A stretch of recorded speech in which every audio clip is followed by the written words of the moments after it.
Oh kalau ini 90 lah, kayak si Ciluru lah ya. Masih satu frekuensi lah sama aku ya. 2000 sekian, 2005 itu sampai sekarang paham betul teman-teman. Selama kita itu kemudian menjadi seseorang yang berani menyelesaikan masalah, kita akan banyak orang yang gak suka sama kita. Tapi tenang, rezeki itu akan selalu ngalir karena orang melihat komitmennya kita. Ya, karena apa? Karena semakin kita naik itu semakin banyak orang yang gak suka. Betul nggak? Prinsip saya, selama saya gak nyakitin orang dan hanya orang itu berpersepsi sama saya, oh karena ini omongan yang paling tidak menyenangkan itu omongan orang di belakang kan. Anda kalau buat klien Anda nyamannya juga nggak pasti berkelanjutan tuh, betul nggak? Kalau sesuatu yang dipaksakan itu tidak buat nyaman, maka buat untuk berkelanjutan, ya. Bukan dengan seseorang yang masalahnya belum selesai.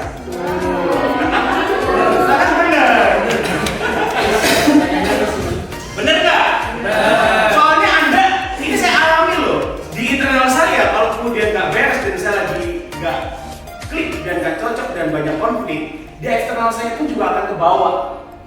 Makanya saya bilang sebelum kita berhubungan dengan eksternal, internal kita harus beres dulu. Betul kan? Ya makanya ada kata-kata kan, jangan pernah menjalin hubungan dengan orang yang masa lalunya belum usai. Akan kemana-mana nanti, betul kan? Jadi nyerempet kemana-kemana. Simple sih, tapi impactful loh teman-teman. Ya, banget kan? Bener loh kan? Saya makanya kenapa kalau mungkin Rizka malah bilang, oh jangan lupa begitu intens ya. Kalau mungkin Rizka ngerti kan? Saya tuh orangnya kalau saya omongin langsung tapi semuanya udah beres. Baru kita menjalin hubungan, entah kemudian ternyata kamu akhirnya nggak suka sama saya atau kemudian nggak suka, minimal plong daripada ngomong di. Ya, tapi nggak yang buku ya. Artinya gini loh, maksudnya orangnya nggak perlu tahu umurnya berapa dan sebagainya. Tapi kalau saya melihat dia dari tadi itu memang entah apapun ya, karena bisa jadi belum terbiasa dengan momen seperti ini, belum terbiasa dengan duduk begitu ya. Terus juga belum, karena nggak semua orang suka duduk loh, betul nggak? Apalagi kalau ngomong, ya termasuk salah satunya gitu. Lucu dia ya.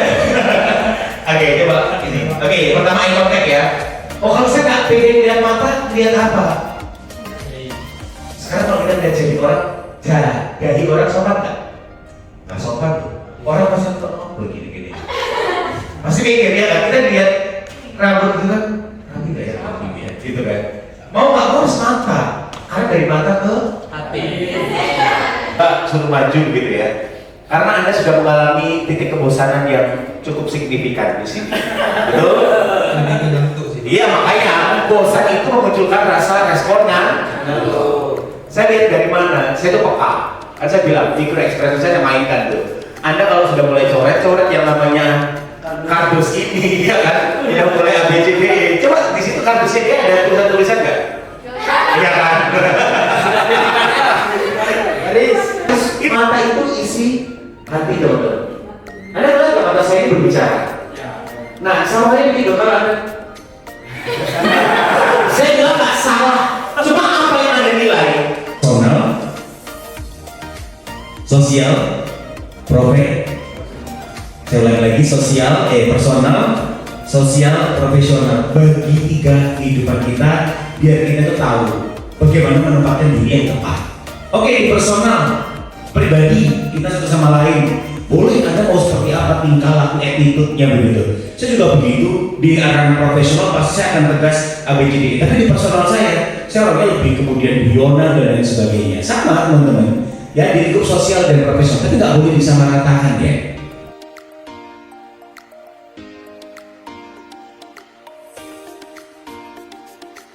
Saya dulu di tahun 2009, oh iya. Ya saya dulu alhamdulillah dapat kesempatan juara satu Bu di tingkat nasional dan saya angkatan pertama loh Bu. Oh gitu, lo Mas bantu dong. Oh iya Bu siap. Saya juga punya platform public speaking Bu, kalau butuh support, saya nggak mau jualan ya, support awal-awal support dulu ya kan. Support untuk ini Bu, ya silahkan gitu. Oh ya, terus kemudian ini nanti kalau hubungin Mas Yogi gimana? Ini Bu nomor saya, izin berkenan saya save nomornya Ibu. Oh iya boleh gitu kan. Tujuannya apa? Saya suka kalau nge-save nomornya itu karena beliau nanti lihat story saya. Tuh gitu ya, nah maka alangkah baiknya kita juga sebetulnya harus melihat kadang kalau memang posisinya sedang terbuka seperti ini, otomatis kan kita bisa menjadi distraksi gitu. Ini kok kayak gitu ya, gimana ya? Nah, kita akan menghindari hal-hal yang demikian, apalagi dalam ranah profesional. Jadi untuk kakinya harus benar-benar dioptimalkan juga. Jadi jangan cuma dari posisi kepala.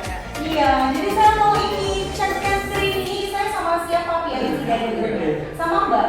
Enggak, ini untuk pihak catering bisa ke Mbak Dea. Oh iya, baik, terima kasih. Nah, jadi begini, Risa, terkadang sekali waktu kan tadi mungkin sudah sempat dibahas sama Kak Helmi gitu ya. Jadi ada yang namanya bahasa-bahasa magic words, ada juga namanya adalah bahasa yang negatif. Nah, kita usahakan untuk meminimalisir penggunaan bahasa negatif itu. Kalau tadi yang sudah disampaikan Risa, kira-kira apa bahasa negatifnya, ada yang bisa menebak? Enggak. Nah, jadi kan tadi memang misal ya ada yang tanya di mikrofon, yang pertama biasanya teman-teman kalau dikasih mic pasti bingung ya, bikin ditombol akhirnya dibolak-balik, nisor lukur, dilumuk-lumuk kabelnya sampai akhirnya kesetrum.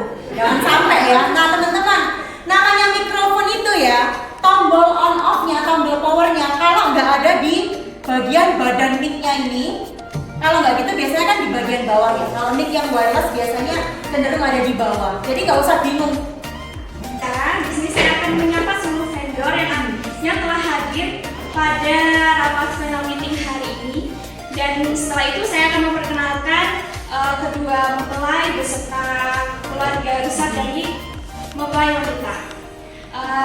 Pertama saya panggil dulu untuk vendor dekorasi dari Anita Dekorasi, apakah sudah hadir? Sudah. Oke, assalamualaikum warahmatullahi wabarakatuh. Perkenalkan, nama saya Andriana. Saya perwakilan dari wedding organizer Cerita Kita. Di sini saya akan menjelaskan beberapa rangkaian acara wedding Rizka dan Penyor ya. Mbak Rizka dan Mas Penyor, mohon maaf. Oke, pertama Cerita kita.